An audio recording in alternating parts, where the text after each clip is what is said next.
Parte 1. O seu modelo de dinheiro. Vivemos num mundo de dualidades: alto e baixo, claro e escuro, quente e frio, rápido e lento, direita e esquerda são alguns exemplos dos milhares de polos opostos com que convivemos. Para que um polo exista, é necessário que o outro exista também. É possível haver um lado direito sem que haja um lado esquerdo? Sem chance. Portanto, se existem regras externas para o dinheiro, há também regras internas para ele. As primeiras envolvem aspectos essenciais, como o conhecimento comercial, administração financeira e estratégias de investimento. Mas não menos fundamental é o jogo interno. Vou fazer uma analogia com um carpinteiro e as suas ferramentas. Ter as mais modernas ferramentas é indispensável para ele. Porém, ser um carpinteiro de primeira categoria, capaz de utilizá-las com a habilidade de um mestre, é ainda mais importante. Eu sempre digo, não basta estar no lugar certo na hora certa. Você tem que ser a pessoa certa, no lugar certo, na hora certa. Quem é você, então? Como você pensa? Quais são as suas crenças? Quais são os seus hábitos e as suas características? Qual é a sua opinião sobre si próprio? Quanta confiança você tem em si mesmo? Como é o seu relacionamento com as pessoas? Até que ponto você confia nelas? Você realmente acredita que merece ser rico? Qual é a sua capacidade de agir apesar do medo, da preocupação, do incômodo, do desconforto? Você consegue ir em frente mesmo quando não está disposto a fazer isso? O fato é que o seu caráter, o seu pensamento e as suas crenças são os fatores que determinam o seu grau de sucesso. Stuart Wilde, um dos meus escritores favoritos, apresenta a questão da seguinte maneira: a chave do sucesso é despertar a própria energia, pois isso atrairá as pessoas até você, e quando elas aparecerem, fature. Princípio de riqueza. Os seus rendimentos crescem na medida em que você cresce. Por que o seu modelo de dinheiro é importante? Você já ouviu falar de pessoas que desabrocham financeiramente? Já notou que alguns indivíduos ganham rios de dinheiro e depois perdem tudo? Ou começam aproveitando uma excelente oportunidade e em seguida deixam o bolo desandar? Agora você sabe qual é a verdadeira causa desse problema. Por fora, parece má sorte, uma oscilação na economia, um sócio desonesto, seja lá o que for. Por dentro, porém, a questão é outra. É por esse motivo que, se uma pessoa ganha muito dinheiro sem estar interiormente preparada para isso, o mais provável é que a sua riqueza tenha vida curta e ela acabe sem nada. A maioria das pessoas simplesmente não tem capacidade interna para conquistar e conservar grandes quantidades de dinheiro e para enfrentar os crescentes desafios que a fortuna e o sucesso trazem. É sobretudo por causa disso que elas não enriquecem. Um bom exemplo são os que ganham em loterias. As pesquisas mostram continuamente que, seja qual for o tamanho do prêmio, a maior parte desses felizardos acaba voltando ao seu estado financeiro original, isto é, a ter a quantidade de dinheiro com a qual conseguem lidar com mais facilidade. No caso de quem enriquece pelo próprio esforço, ocorre exatamente o contrário. Repare que quando um milionário desse tipo perde a fortuna, geralmente ele a refaz em pouco tempo. Nesse aspecto, Donald Trump é um ótimo exemplo. Ele tinha bilhões de dólares e perdeu cada centavo. 2 anos depois, recuperou tudo e até conseguiu mais. Como se explica esse fenômeno? É simples. Pessoas assim podem perder todo o dinheiro que possuem, mas jamais perdem o ingrediente mais importante do seu sucesso: a mente milionária. No caso de Trump, a sua mente bilionária, é claro. Você já percebeu que ele não poderia ser apenas um milionário? Como você acha que ele se sentiria a respeito do seu sucesso financeiro se o patrimônio líquido fosse de $1 milhão? Provavelmente arruinado, um completo fracasso financeiro. Isso acontece porque o termostato financeiro desse empresário está regulado para produzir bilhões e não milhões. Algumas pessoas têm um termostato financeiro programado para gerar milhares, e não milhões. Outras têm um termostato ajustado para criar alguns centenos. Finalmente, existem aquelas cujo termostato financeiro está condicionado a funcionar abaixo de zero. Elas estão congelando e nem sabem por quê. A realidade é que a maioria das pessoas não atinge seu pleno potencial, não é bem-sucedida. As pesquisas mostram que 80% dos indivíduos jamais serão financeiramente livres como gostariam e 80% deles nunca se considerarão de fato felizes. O motivo é simples. As pessoas, na sua maioria, agem de forma inconsciente. Quase dormem no ponto, trabalham e pensam num plano superficial da vida, baseado somente no que veem. Elas vivem estritamente no mundo visível. As raízes geram os frutos. Imagine uma árvore. Suponha que seja a árvore da vida. Nela, há frutos. Na vida, os nossos frutos são os nossos resultados. Nós olhamos para eles e não gostamos do que vemos. Achamos que os frutos que produzimos são poucos, muito pequenos, ou que o seu sabor deixa a desejar. Então, o que tendemos a fazer? A maioria de nós dedica ainda mais atenção aos resultados. Mas de onde eles vêm? São as sementes e as raízes que os geram.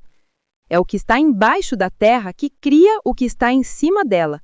É o invisível que produz o visível. E o que significa isso?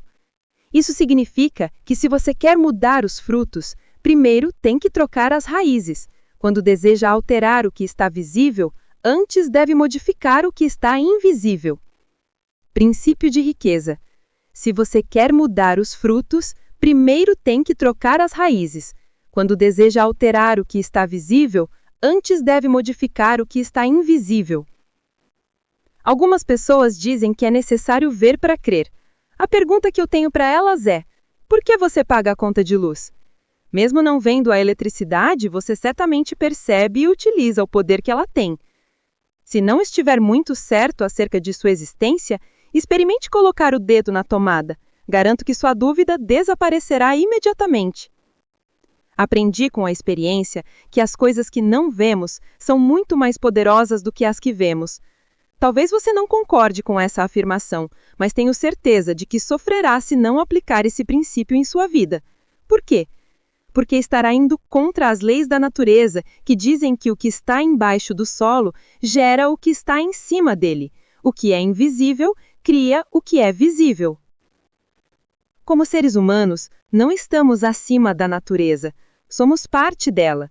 Portanto, quando respeitamos as suas leis e cuidamos das nossas raízes, do nosso mundo interior, a vida flui suavemente.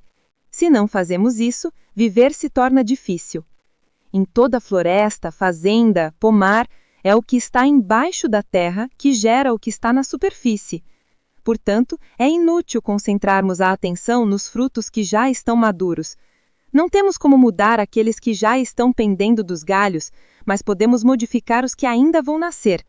Para isso, precisamos cavar a terra e reforçar as nossas raízes. Os 4 quadrantes. Uma das coisas mais importantes que você deve entender é que não vivemos em um único plano da existência. A nossa vida acontece em pelo menos 4 reinos. Esses 4 quadrantes são o mundo físico, o mundo mental, o mundo emocional e o mundo espiritual. O que a maioria das pessoas nunca percebe é que o mundo físico é apenas uma impressão dos outros 3. Suponha que você acabou de escrever uma carta no computador. Você aperta a tecla Imprimir e a carta aparece na impressora.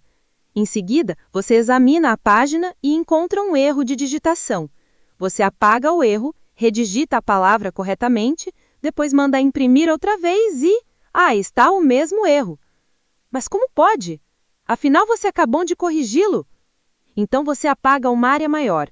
Até consulta as 300 páginas do manual, corrigindo erros de digitação com eficácia. Pronto! Agora você tem todas as ferramentas e o conhecimento que precisava. Aciona o comando Imprimir e lá está o erro de novo. Ah, não! Você grita perplexo. Não é possível! O que está acontecendo?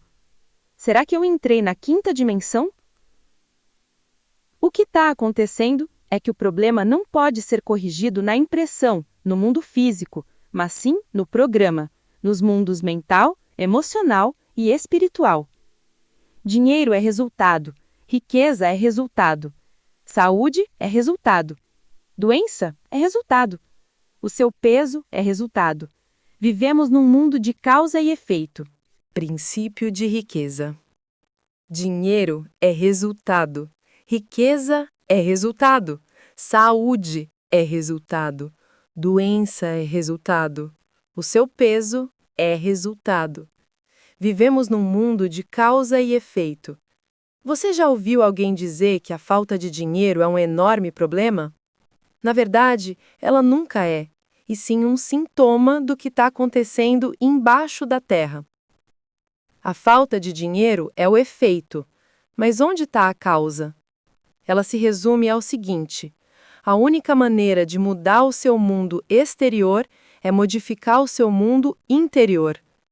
Quaisquer que sejam os seus resultados, abundantes ou escassos, bons ou maus, positivos ou negativos, lembre-se sempre de que o seu mundo exterior é apenas um reflexo do seu mundo interior. Se as coisas não vão bem na sua vida exterior, é porque não estão indo bem na sua vida interior. É simples assim. Declarações, um poderoso segredo para a mudança. Nos seminários, uso técnicas de aprendizado acelerado. Com elas, as pessoas aprendem mais depressa e memorizam uma quantidade maior de ensinamentos. A chave é o envolvimento. A abordagem que emprego segue o velho ditado: você se esquece daquilo que escuta, você se lembra daquilo que vê, você entende aquilo que faz. Por isso, vou lhe pedir que toda vez que você terminar a leitura de um princípio de riqueza, faça uma declaração verbal. Em seguida, emita outra declaração. O que é uma declaração? Uma simples afirmação positiva pronunciada enfaticamente em voz alta. Por que as declarações são uma ferramenta tão valiosa? Porque tudo o que existe é feito de uma única coisa: energia. A energia sempre viaja em frequências e vibrações. Assim, toda declaração tem uma frequência vibratória. Quando você faz uma declaração em voz alta, a energia que ela libera vibra por todas as células do seu corpo. Ela envia mensagens específicas, não apenas para o universo, como também para o seu subconsciente. A diferença entre uma declaração e uma afirmação é pequena, mas até onde eu sei, poderosa. A afirmação é definida como um enunciado positivo, segundo o qual um objetivo que você pretende alcançar já está se concretizando. Uma declaração é definida como o anúncio formal da intenção de empreender um dado curso de ação ou de adotar uma posição específica. A afirmação diz que determinado objetivo já está sendo alcançado. Não a vejo com bons olhos porque quase sempre, quando afirmamos alguma coisa que ainda não é real, uma voz dentro da nossa cabeça costuma responder: isso não é verdade, é lorota. Por outro lado, declarar não é dizer que algo já é real, e sim que temos a intenção de fazer ou de ser alguma coisa. É uma posição que a voz consegue aceitar, porque não estamos afirmando que é verdade agora, mas um propósito para o futuro. Uma declaração é também, por definição, formal. É a emissão formal de uma energia que penetra no universo e percorre o nosso corpo. Outra palavra importante na definição de declaração é ação. Devemos executar todas as ações necessárias para que as nossas intenções se tornem realidade. Recomendo que você faça as declarações em voz alta todo dia de manhã e à noite. Devo admitir que quando ouvi tudo isso pela primeira vez, eu disse: sem essa, esse negócio de declaração é muito artificial. Mas como na época eu estava quebrado, pensei: mas que diabos, isso não vai doer, e fui em frente. Como agora eu estou rico, não surpreende que eu acredite que as declarações funcionam de verdade. De qualquer forma, eu prefiro ser absolutamente crédulo e rico do que absolutamente incrédulo e duro. E você? Eu o convido a dizer: declaração. O meu mundo interior cria o meu mundo exterior. Agora diga: eu tenho uma mente milionária. qual é e como se formou o seu modelo de dinheiro? Nos programas de rádio e de televisão em que participo nos Estados Unidos, sou conhecido por fazer a seguinte afirmação: em 5 minutos, posso prever o futuro financeiro que você terá pelo resto da sua vida. Princípio de riqueza. Em 5 minutos, posso prever o futuro financeiro que você terá pelo resto da sua vida. Como? Numa conversa rápida com uma pessoa, consigo identificar aquilo que eu chamo de o seu modelo de dinheiro e de sucesso. Todos nós temos um plano de dinheiro e de sucesso inscrito no subconsciente. É esse modelo, mais do que todas as outras coisas combinadas, o que determina o nosso futuro financeiro. E o que é um modelo de dinheiro? Vou fazer uma analogia com o projeto de uma casa, que é o plano ou o desenho pré-estabelecido para aquela construção. Analogamente, o modelo de dinheiro de uma pessoa é a sua programação ou o seu modo de ser pré-estabelecido com relação às finanças. Quero te apresentar uma fórmula extremamente importante que determina como criamos a nossa realidade e a nossa riqueza. Muitos dos mais respeitados professores da área de potencial humano usam-na como base dos seus ensinamentos. Ela se chama processo de manifestação e tem a seguinte sequência. Princípio de riqueza. Pensamentos conduzem a sentimentos. Sentimentos conduzem a ações. Ações conduzem a resultados. O modelo financeiro de uma pessoa consiste numa combinação dos seus pensamentos, dos seus sentimentos e das suas ações em questões de dinheiro. Como se forma, então, o modelo de dinheiro? A resposta é simples.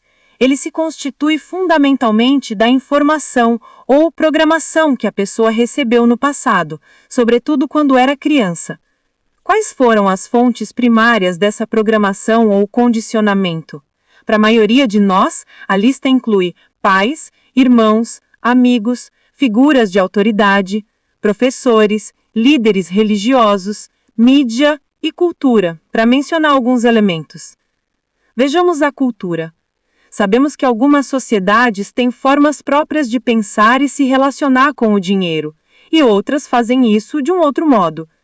Você acredita que a criança já sai do ventre da mãe com as atitudes formadas em relação ao dinheiro, ou que ela é ensinada a lidar com ele? Acertou! Toda criança é ensinada a pensar e a agir no que se refere às finanças. O mesmo vale para você, para mim e para todas as pessoas. Fomos ensinados a pensar e a agir de determinada maneira no que concerne ao dinheiro. Esses ensinamentos se transformaram no condicionamento, que são todas as respostas automáticas que nos conduzem ao longo da vida, a não ser que a gente seja capaz de intervir e revisar os arquivos de dinheiro que temos na cabeça.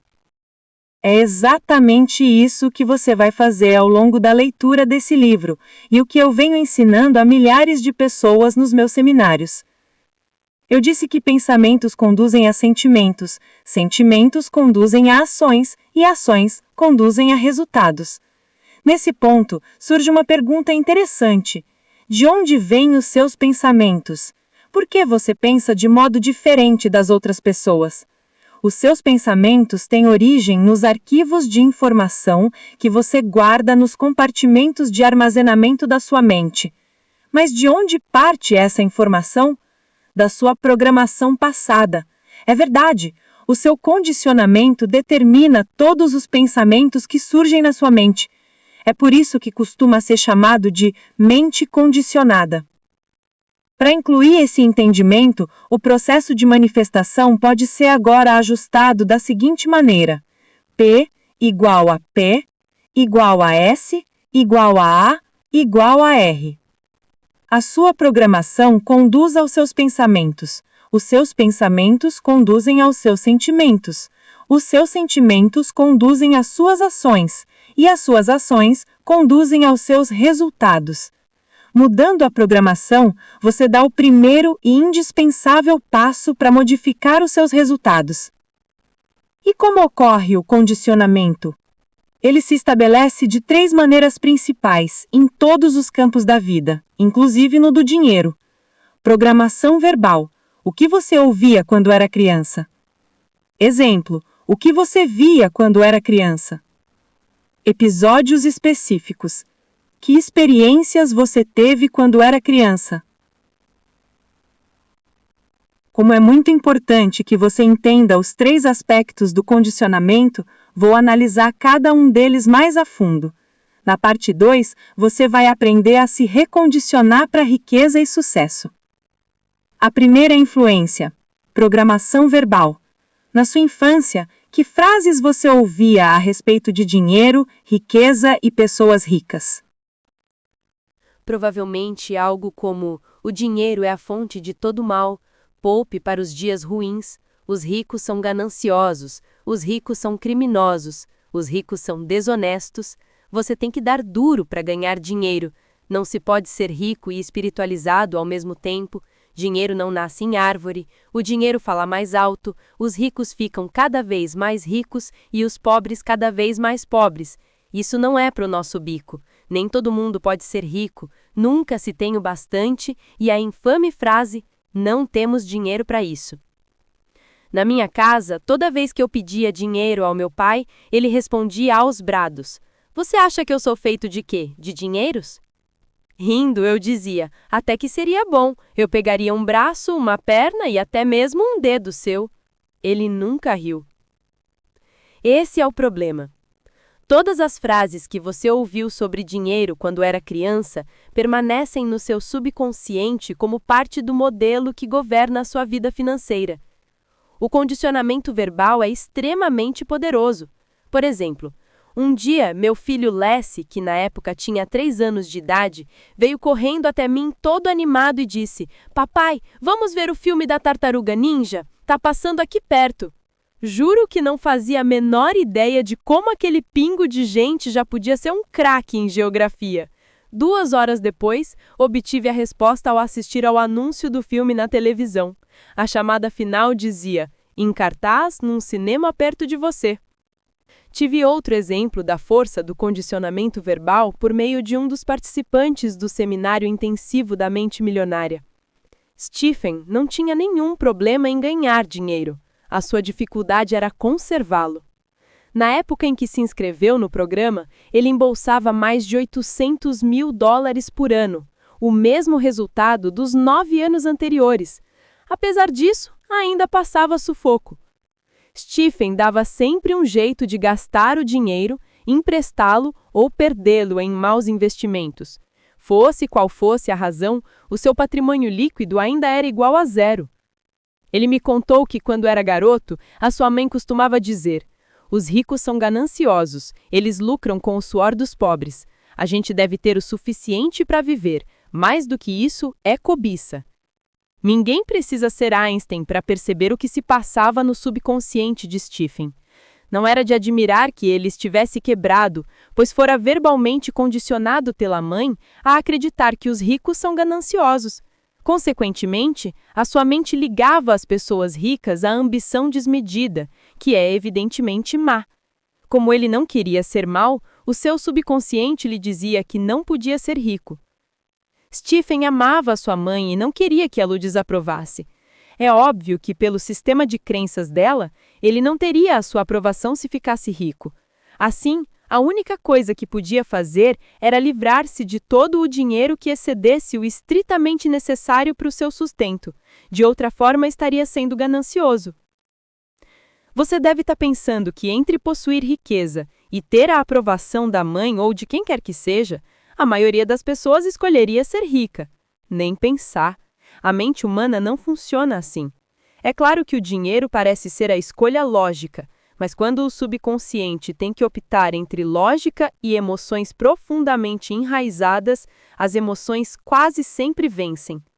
Princípio de riqueza. Quando o subconsciente tem que optar entre lógica e emoções profundamente enraizadas, as emoções quase sempre vencem. Retornando à história de Stephen, em menos de 10 minutos de curso, usando técnicas experienciais extremamente eficazes, ele conseguiu mudar o seu modelo de dinheiro de modo espetacular. Em 2 anos, passou de falido a milionário. No seminário, Stephen começou a compreender que essas crenças negativas eram da mãe e não dele, e se baseavam na programação que ela recebera no passado. Dei então um passo à frente, ajudando-o a criar uma estratégia para não perder a aprovação dela caso ficasse rico. Foi muito simples. A mãe de Stephen sempre adorava a praia. Ele investiu então em uma casa no Havaí, de frente para o mar. Ela vai para lá todo ano passar o verão e se sente no céu, e ele também. Agora essa senhora considera fantástico o fato do filho ser alguém bem-sucedido financeiramente e não economiza elogios à sua generosidade. Eu mesmo, depois de um início lento, ia bem nos negócios, mas nunca chegava a ganhar dinheiro com ações. Ao tomar consciência do modelo de dinheiro que possuía, lembrei-me de que, quando eu era garoto, todos os dias, depois do trabalho, o meu pai se sentava à mesa de jantar com o jornal, examinava as páginas do mercado de capitais e batia com o punho na mesa reclamando: "Malditas ações!" Depois, ele passava a meia hora seguinte atacando a estupidez do sistema e mostrando como as pessoas podem ter mais chances de ganhar dinheiro com jogos de loteria. Agora que você já entende o poder do condicionamento verbal, consegue perceber por que eu não era capaz de ganhar dinheiro com ações. Eu estava literalmente programado para fracassar, para escolher a ação errada, pelo preço errado, na hora errada. Por quê? Para validar subconscientemente o modelo de dinheiro que bradava: "Malditas ações!" Tudo que eu sei dizer é que depois que arranquei essa erva daninha tremendamente tóxica do meu jardim financeiro interno, comecei a colher os frutos. A partir do meu recondicionamento, passei a escolher ações que se valorizavam e, desde então, continuei a ter um admirável sucesso no mercado de capitais. Parece incrível, mas depois que a pessoa de fato compreende como um modelo de dinheiro funciona, isso faz todo sentido. Repetindo, o condicionamento do seu subconsciente determina o que pensa na maior parte do tempo. O seu pensamento. O seu pensamento determina as suas decisões e estas determinam as suas ações, que, finalmente, determinam os seus resultados. São 4 os elementos-chave da mudança, todos essenciais para a reprogramação do seu modelo de dinheiro. Eles são simples, porém muito poderosos. O primeiro elemento da mudança é a conscientização. Você não pode modificar uma coisa cuja existência ignora. O segundo elemento da mudança é o entendimento. Compreendendo a origem do seu modo de pensar, você será capaz de reconhecer que ele tem que vir de fora. O terceiro elemento da mudança é a dissociação. Ao constatar que esse modo de pensar não é seu, você tem a opção de mantê-lo ou largá-lo, baseado em quem você é hoje e onde quer estar amanhã.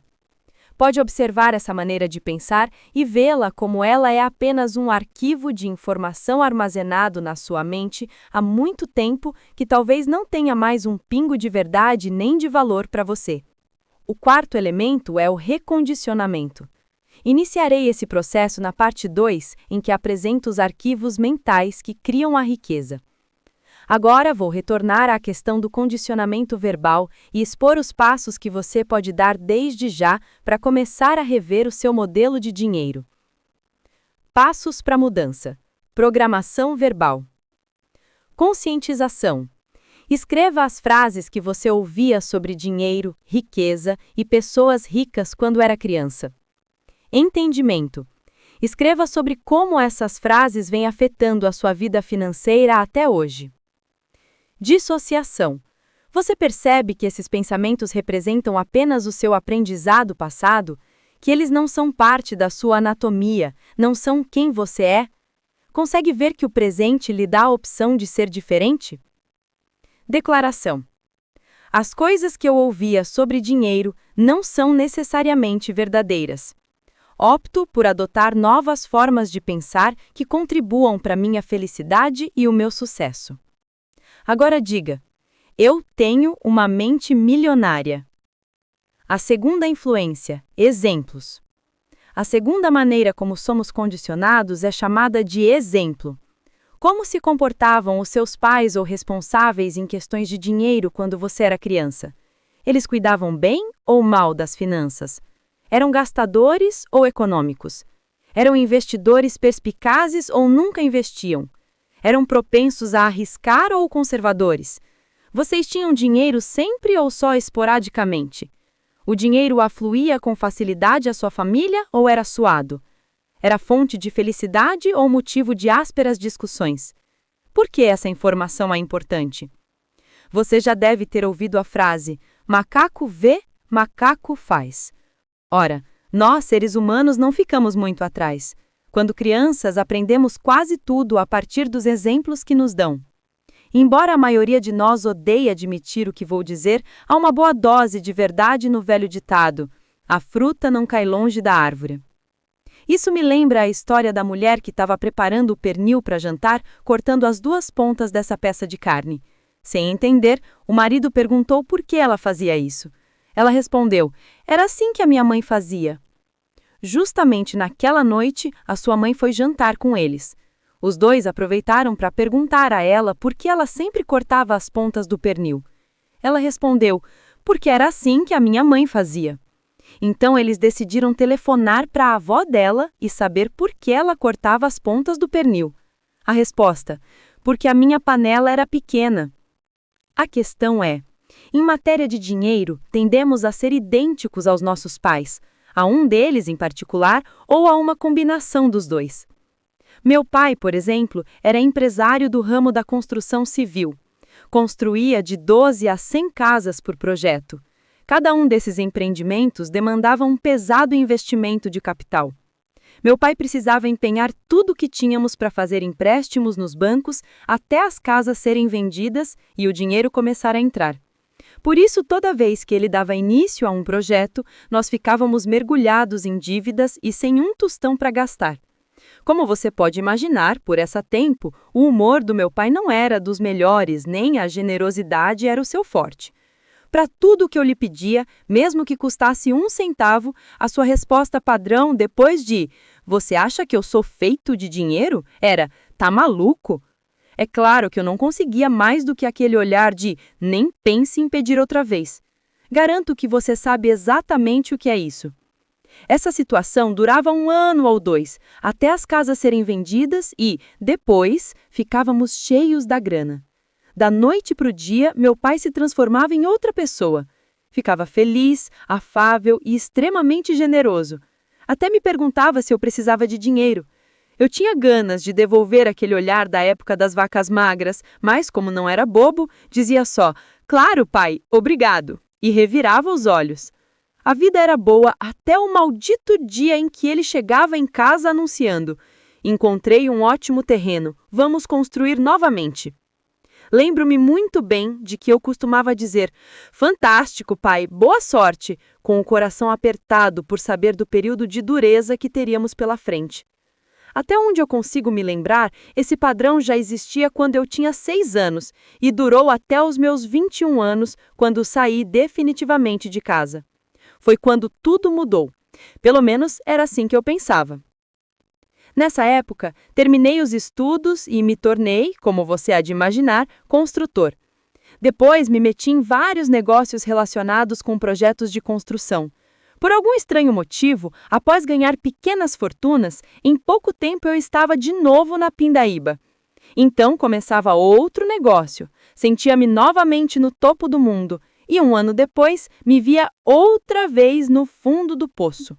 Fiquei cerca de 10 anos nesse esquema de altos e baixos, até perceber que o problema talvez não fosse o ramo de negócio em que eu estava, os sócios que escolhia, os empregados que tinha, a situação econômica do país ou minha decisão de dar um tempo no trabalho e relaxar quando as coisas iam bem.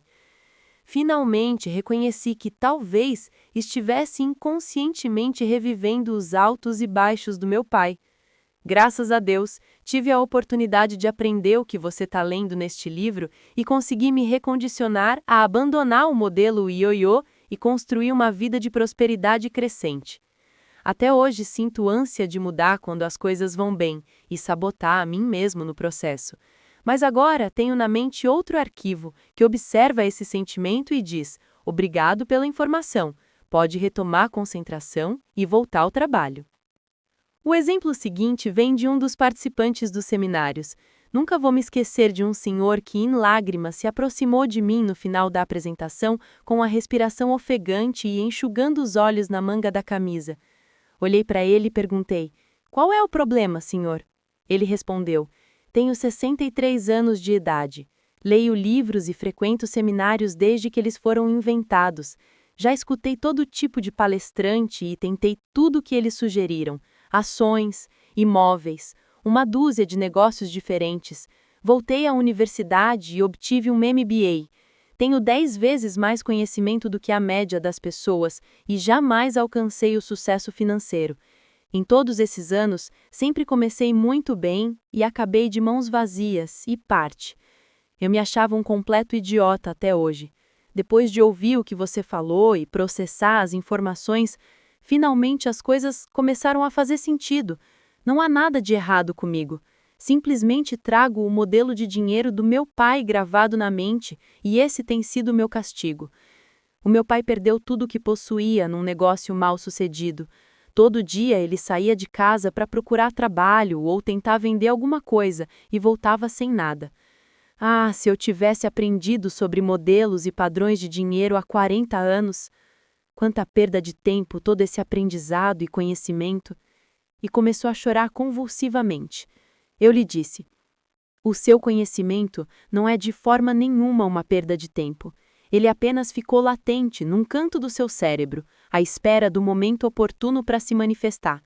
Agora que o senhor formulou um modelo de sucesso, tudo o que aprendeu ao longo da vida se tornará útil e fará com que seja bem-sucedido." A maioria de nós só sabe a verdade quando a escuta. Ele começou a ficar ofegante de novo, depois foi se mostrando mais aliviado e passou a respirar profundamente. Em seguida, um grande sorriso iluminou seu rosto. Deu-me um forte abraço e disse: "Obrigado, obrigado, obrigado." Na última vez que tive notícias desse senhor, ele estava nas alturas. Acumulara mais riqueza nos últimos 18 meses que nos 18 anos. Para mim, isso é o máximo. Repito, mesmo que você tenha todo o conhecimento e toda a qualificação do mundo, se o seu modelo não estiver programado para o sucesso, você estará condenado financeiramente. Nos seminários, recebo muitas pessoas cujos pais lutaram na Segunda Guerra Mundial ou sofreram uma grande perda financeira. Elas sempre se espantam ao perceber como as experiências dos pais influenciaram as suas crenças e os seus hábitos a respeito do dinheiro. Algumas delas gastam feito loucas, porque, como dizem, é muito fácil perder tudo, por isso o melhor é desfrutar o dinheiro enquanto é possível. Outras fazem o caminho inverso, guardam o que têm no cofre para os dias difíceis. Uma palavra de sabedoria: poupar para os dias difíceis parece uma boa ideia, mas pode também criar grandes problemas. Um dos princípios que ensino é o poder da intenção. Se você está juntando dinheiro para os dias difíceis, o que acabará conseguindo? Dias difíceis. Pare de fazer isso. Em vez de economizar para os tempos ruins, concentre-se em guardar para os dias felizes ou para o dia em que você alcançar sua liberdade financeira. Nesse caso, pela lei da intenção, é exatamente isso que você obterá. Eu disse anteriormente que, em questões de dinheiro, a maioria das pessoas tende a se identificar com os pais, ou com um deles pelo menos. Mas há também o outro lado da moeda. Há quem acabe se tornando exatamente o oposto deles. Por que isso acontece? Será que as palavras raiva e rebeldia têm algo a ver com essa história? Em suma, tudo depende do quanto a pessoa se irritava com os pais. Infelizmente, quando somos crianças, não podemos dizer a eles: "Mamãe, papai, sentem-se aqui, quero discutir uma coisa com vocês. Não gosto da maneira como vocês lidam com o seu dinheiro, por isso, quando for adulto, vou agir de uma maneira totalmente diferente. Espero que compreendam. Agora vão dormir, tenham bons sonhos." Não, as coisas não acontecem desse jeito. Pelo contrário, quando os nossos botões são apertados, geralmente tendemos a enfurecer e a reagir com uma atitude do tipo: "Eu odeio vocês, jamais serei como vocês. Quando eu crescer, vou ser rica, vou ter tudo o que eu quero, gostem vocês ou não." Depois, vamos para o quarto, batemos a porta e começamos a socar o travesseiro ou o que tiver ao alcance da mão para extravasar a frustração. Muitas pessoas nascidas em famílias pobres sentem raiva e se rebelam.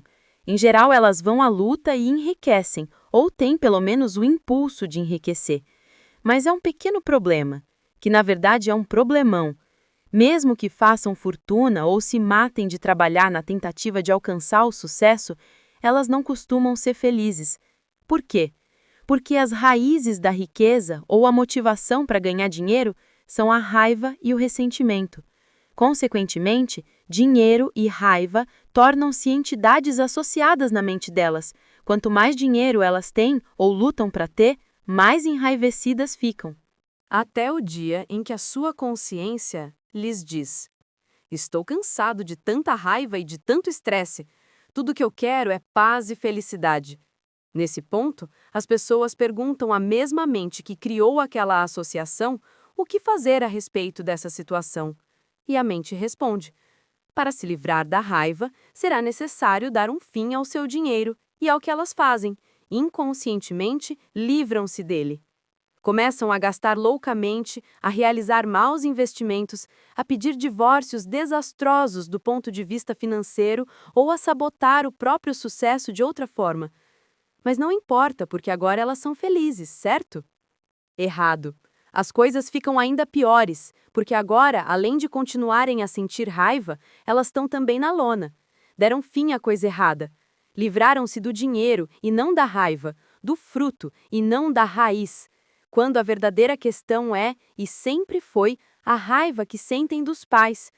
Enquanto esse sentimento permanecer, elas nunca estarão verdadeiramente felizes ou em paz, não importa quanto dinheiro tenham ou deixem de ter.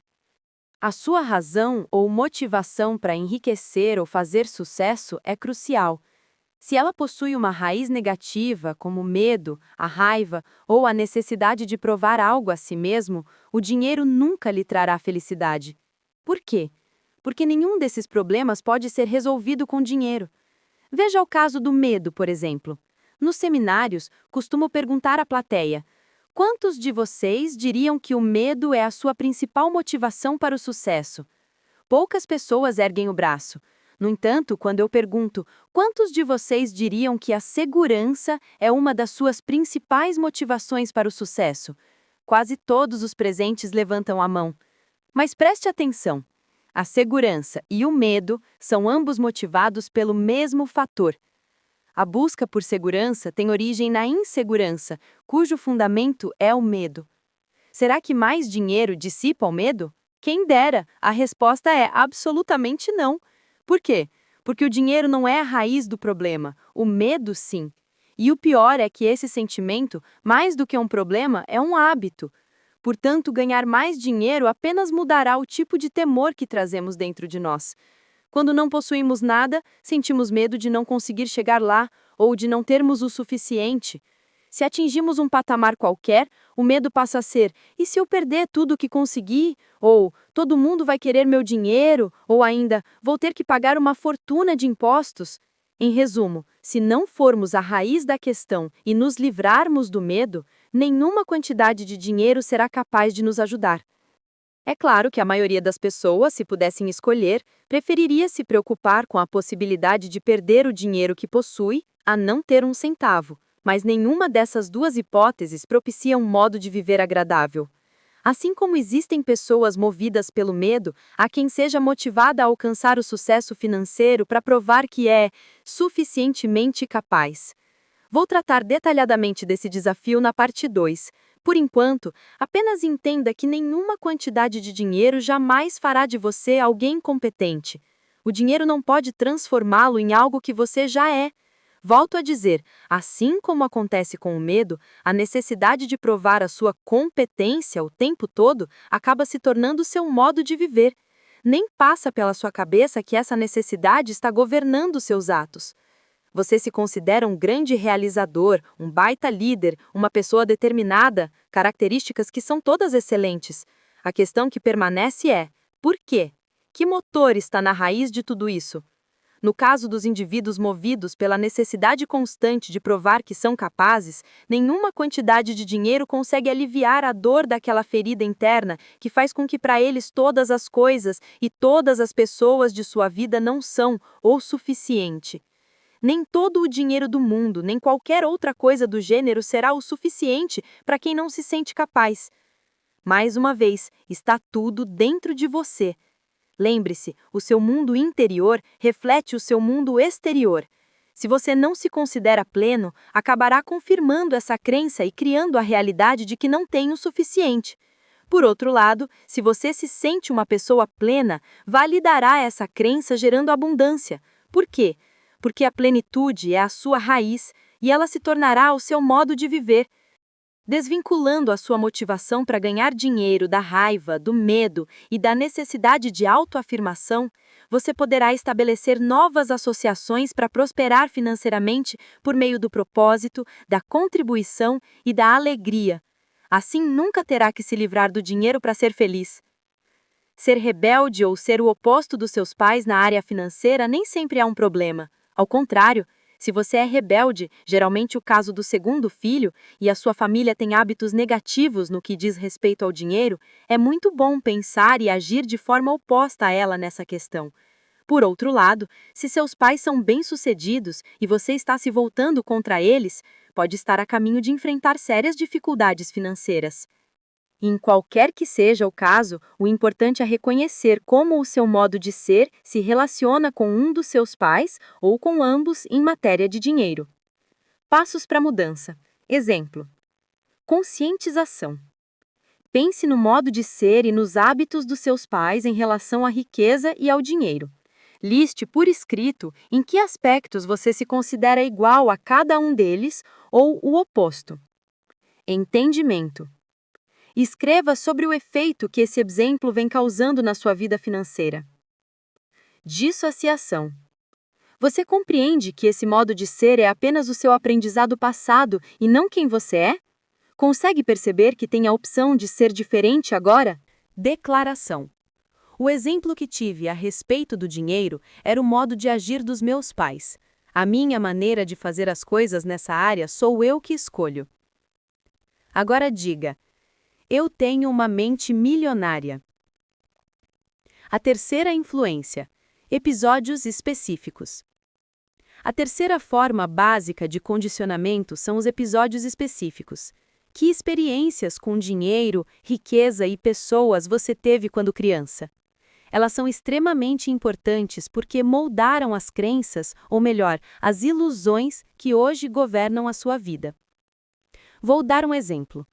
Josie, uma enfermeira de sala de cirurgia, foi ao seminário intensivo da mente milionária. Os seus rendimentos eram excelentes, mas ela sempre gastava tudo. Quando cavamos um pouco mais fundo, ela falou de um episódio que vivera aos 11 anos de idade. Estava com os pais e a irmã num restaurante chinês. A mãe e o pai começaram mais uma das suas brigas por causa de dinheiro. De pé, o pai gritava e esmurrava a mesa com o punho quando ficou vermelho, depois azul, e caiu no chão, vítima de um ataque cardíaco. Josie é da equipe de natação da escola e tinha feito treinamento de ressuscitação cardiopulmonar.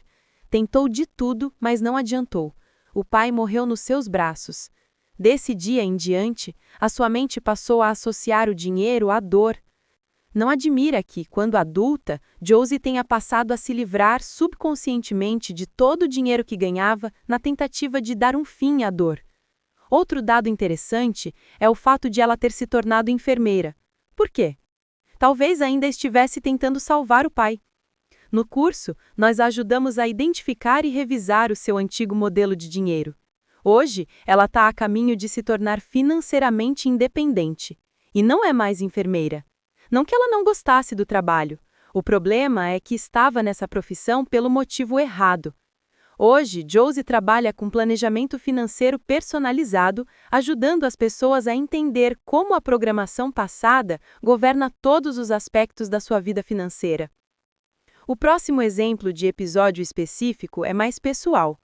Quando a minha mulher tinha 8 anos de idade, toda vez que ela ouvia a buzina do caminhão de sorvete na sua rua, corria até a mãe para pedir uma moedinha.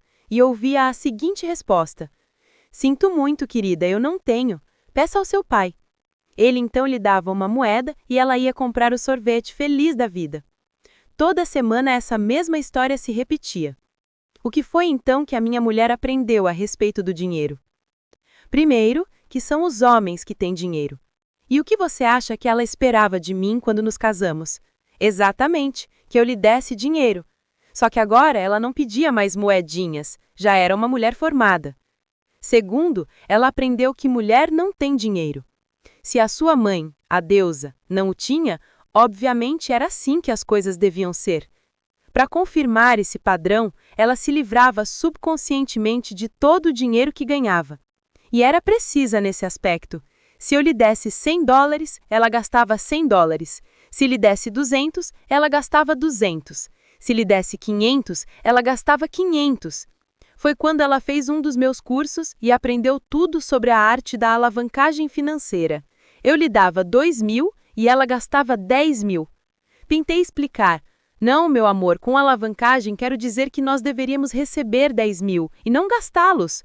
Por alguma razão, esse conceito não se fixava na mente dela. O único motivo pelo qual nós brigávamos era o dinheiro. Isso quase custou o nosso casamento. O que nós não sabíamos é que dávamos significados inteiramente diferentes a ele. Para minha mulher, dinheiro correspondia a prazer imediato, como saborear um sorvete. Eu, por outro lado, cresci com a crença de que ele devia ser acumulado para proporcionar liberdade. No que me dizia respeito, quando a minha mulher gastava dinheiro, ela estava acabando com a nossa liberdade futura.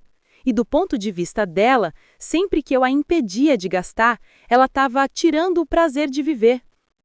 Felizmente, aprendemos a reavaliar os nossos respectivos modelos financeiros e, mais importante, a estabelecer um terceiro modelo específico para nosso relacionamento. Será que dá certo? Deixe-me responder da seguinte maneira. Eu testemunhei 3 milagres na minha vida. 1. O nascimento da minha filha.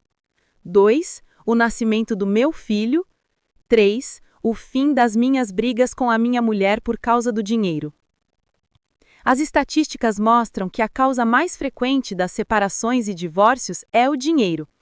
O principal motivo por trás das brigas não é o dinheiro em si mesmo, mas o conflito entre modelos de dinheiro. Não importa quanta grana você tenha ou deixe de ter, se o seu modelo não é compatível com o da pessoa com quem se relaciona, há um grande desafio à sua frente. Isso vale para pessoas casadas, namorados, familiares e até sócios.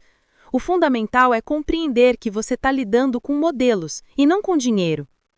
Uma vez que tenha identificado o modelo financeiro do seu parceiro ou da sua parceira, conseguirá lidar com ele de um modo que satisfaça ambos. O primeiro passo é se conscientizar de que os arquivos de dinheiro dessa pessoa provavelmente são diferentes dos seus. Em vez de se aborrecer, procure compreender. Faça o possível para saber o que é importante para ela nessa área e identifique as suas motivações e os seus receios. Assim estará lidando com as raízes e não com os frutos e terá uma boa chance de solucionar o problema. Do contrário, perca a esperança. Passos para a mudança. Episódios específicos. Há um exercício que você pode fazer com o seu parceiro ou com a sua parceira. Sentem-se e falem sobre as histórias envolvendo dinheiro que cada um de vocês tem na memória, o que ouviam quando crianças, os respectivos modelos familiares e quaisquer episódios emocionais específicos que tenham vivido. Descubram também o que o dinheiro realmente significa para cada um. Prazer, liberdade, segurança, status. Isso vai ajudá-los a identificar os seus modelos de dinheiro atuais e descobrir os motivos das suas divergências nessa questão. Em seguida, falem a respeito do que vocês querem hoje, não como indivíduos, mas como parceiros. Cheguem a um acordo e decidam sobre os seus objetivos gerais e as suas atitudes em relação a dinheiro e sucesso. Depois, escrevam num papel uma lista das ações que os dois consideram positivas para guiar a vida de vocês. Prendam o papel na parede e, sempre que houver um problema, lembrem-se mutuamente e com toda gentileza daquilo que vocês decidiram juntos quando conversaram de maneira objetiva, desapaixonada e livre das garras dos seus antigos modelos de dinheiro. Conscientização.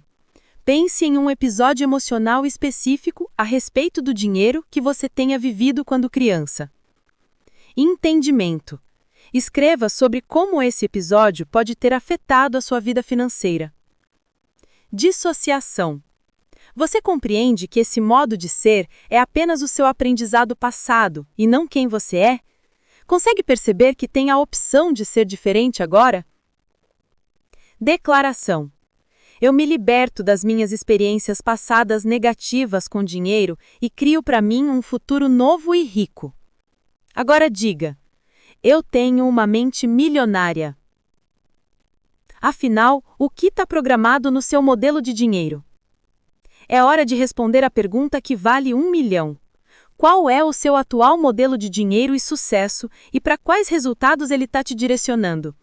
Você está programado para o sucesso, para a mediocridade ou para o fracasso financeiro? Está programado para viver na dureza ou para fazer fortuna? Está programado para batalhar por dinheiro ou para trabalhar de forma equilibrada? Está programado para ter um rendimento estável ou flutuante? Já sabe do que se trata. Primeiro você tem, depois não tem, e depois tem outra vez. Sempre parece que as causas dessa drástica variação vêm do mundo exterior. Por exemplo, eu tinha um ótimo emprego, mas a empresa faliu. Então comecei o meu próprio negócio. As coisas iam de vento em polpa, mas o mercado encolheu. O meu negócio seguinte ia bem, mas o meu sócio saiu, etc.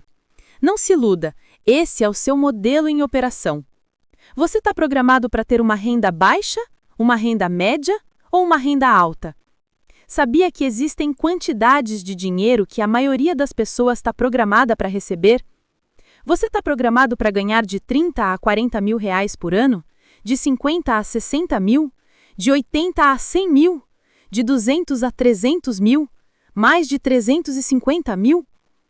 Anos atrás, em uma de minhas palestras, havia na plateia um cavaleiro inusitadamente bem vestido.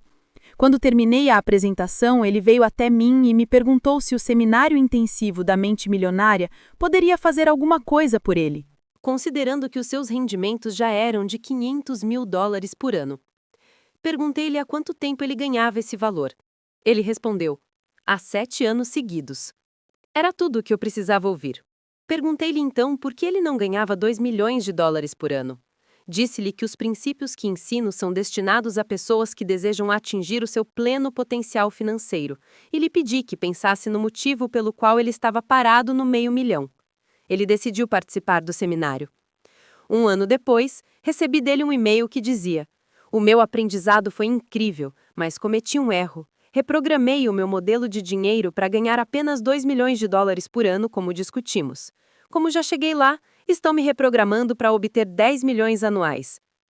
A questão é: o seu rendimento anual não importa. O que interessa saber é se você está atingindo o seu pleno potencial financeiro ou não. Talvez você esteja se perguntando por que diabos uma pessoa precisa de tanto dinheiro. Primeiro, a própria pergunta não é francamente positiva para sua riqueza, mas um sinal de que você deve rever o seu modelo de dinheiro. Segundo, o principal motivo pelo qual aquele senhor queria ganhar tudo aquilo era aumentar as suas doações a uma instituição de caridade que ajuda vítimas de AIDS na África. Um golpe na crença de que as pessoas ricas são gananciosas. Vamos em frente. Você está programado para economizar dinheiro ou para gastá-lo? Está programado para administrá-lo bem ou para administrá-lo mal? O seu condicionamento leva a escolher investimentos de sucesso ou a entrar em roubadas? Talvez você esteja se perguntando: como é possível que o fato de eu ganhar ou perder dinheiro na bolsa de valores ou em imóveis esteja inscrito no meu modelo? É simples. Quem escolhe as ações, as propriedades? Você. Quem decide quando comprá-las? Você. Quem decide quando vendê-las? Você. Acredito que você tem algo a ver com tudo isso.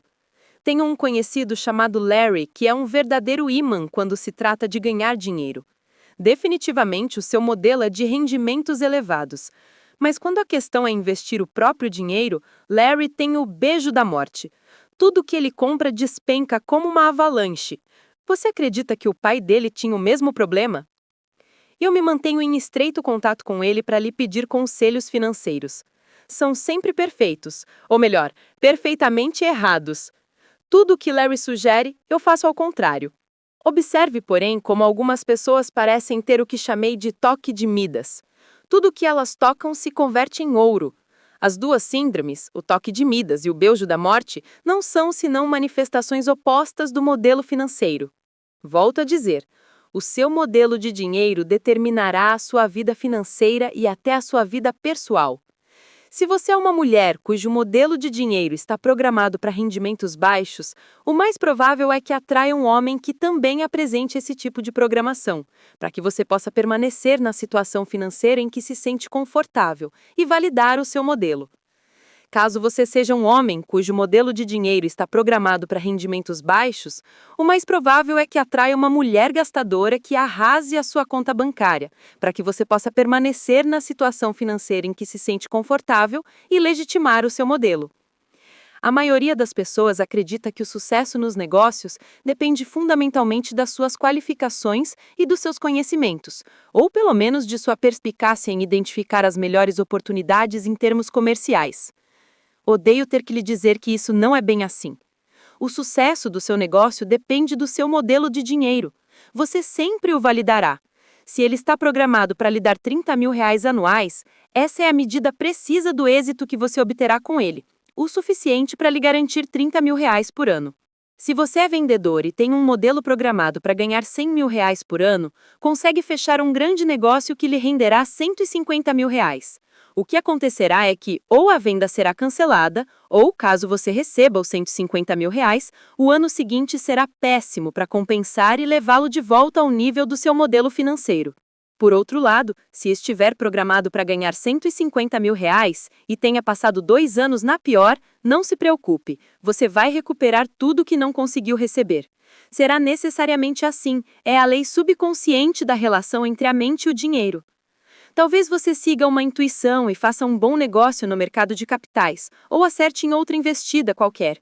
Não importa o que seja, de um jeito ou de outro, se você está programado para ganhar R$ 150.000, no fim, é isso que vai ter. E como você pode descobrir a programação do seu modelo de dinheiro? Uma das maneiras mais óbvias é examinar os seus resultados.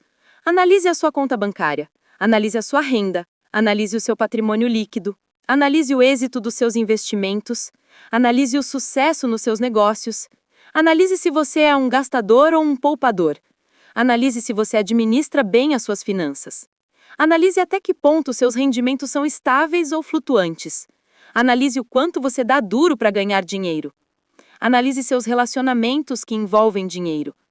O seu dinheiro é suado ou chega a você com facilidade? Você tem um negócio ou um emprego? Você fica muito tempo no mesmo negócio ou emprego ou muda frequentemente? O modelo de dinheiro funciona como um termostato.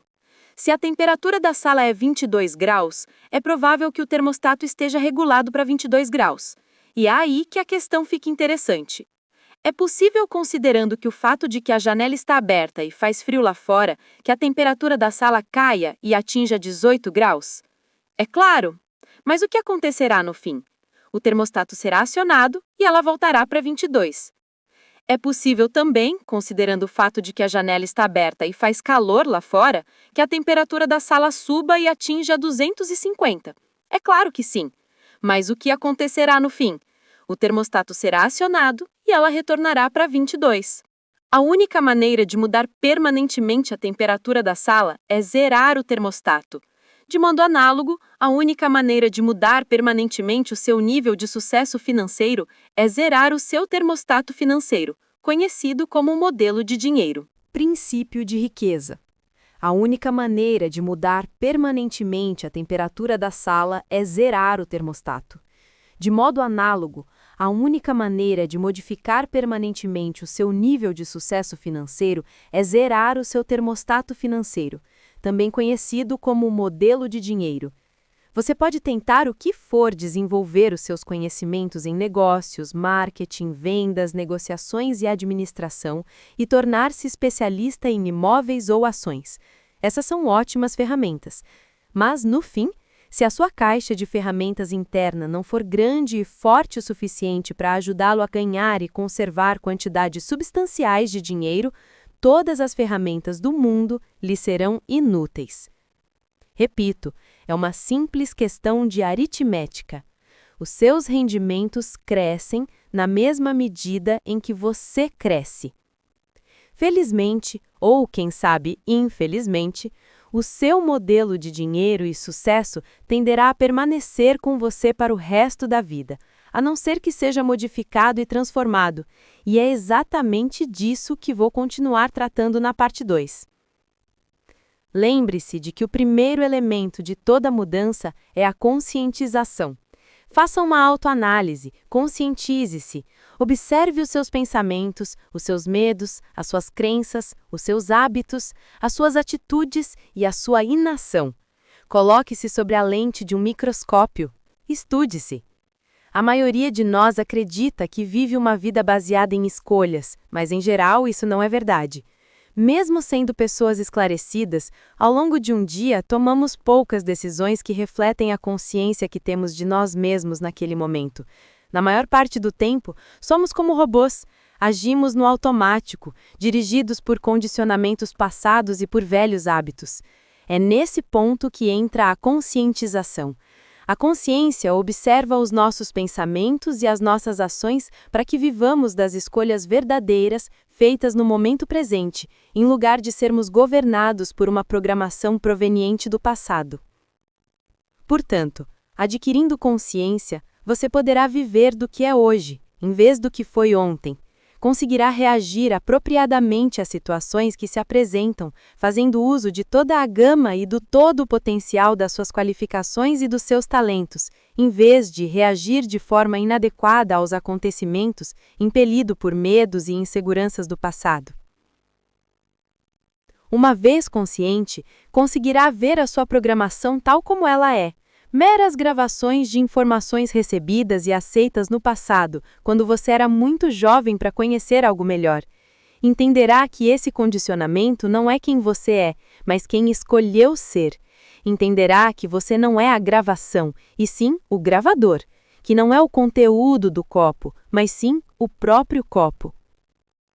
De fato, a genética pode ter influência nisso. E, é claro, os aspectos espirituais também desempenham o seu papel, mas boa parte do modelo de pessoa que você é provém das crenças e informações de outras pessoas. Como já disse, as crenças não são necessariamente verdadeiras nem falsas, nem certas nem erradas, mas sejam ou não válidas, elas são opiniões que foram transmitidas, repetidas e depois passadas de geração em geração até chegarem a você. Sabendo disso, basta renunciar de forma consciente a qualquer conceito que não o ajude a conquistar a riqueza e substituí-lo por outros que façam isso. Como disse meu amigo e escritor Robert G. Allen em um dos meus seminários, nenhum pensamento mora de graça na cabeça de ninguém. Todos eles são investimentos ou custos. Ou levam a pessoa na direção da felicidade e do sucesso, ou a afastam deles. Ou a fortalecem, ou a enfraquecem. Por isso, é indispensável que você escolha sabiamente os seus pensamentos e suas crenças. Conscientize-se de que eles não são quem você é, nem estão necessariamente ligados a você. Por mais preciosos que pareçam, não têm mais significado nem importância do que aqueles que nós mesmos lhes atribuímos. Nada tem significado, exceto aquele que nós mesmos atribuímos às coisas. Se o seu verdadeiro objetivo na vida é decolar rumo ao sucesso, não acredite em uma só palavra que você mesmo disser. E, se deseja clareza instantânea, não creia em nenhum pensamento seu. Caso você seja como a maioria das pessoas, vai acreditar em algo nesse ínterim. Então pode perfeitamente adotar para você mesmo crenças positivas e enriquecedoras. Lembre-se, pensamentos levam a sentimentos, que levam a ações, que levam a resultados. Você pode optar por pensar e agir como as pessoas ricas e, desse modo, conquistar resultados semelhantes aos que elas alcançam. A questão é, como pensam e agem as pessoas ricas? É exatamente isso que vou mostrar na parte 2. Se você quer mudar para sempre a sua vida financeira, prossiga. Declaração. Observo os meus pensamentos e só alimento os que me fortalecem. Agora diga: eu tenho uma mente milionária.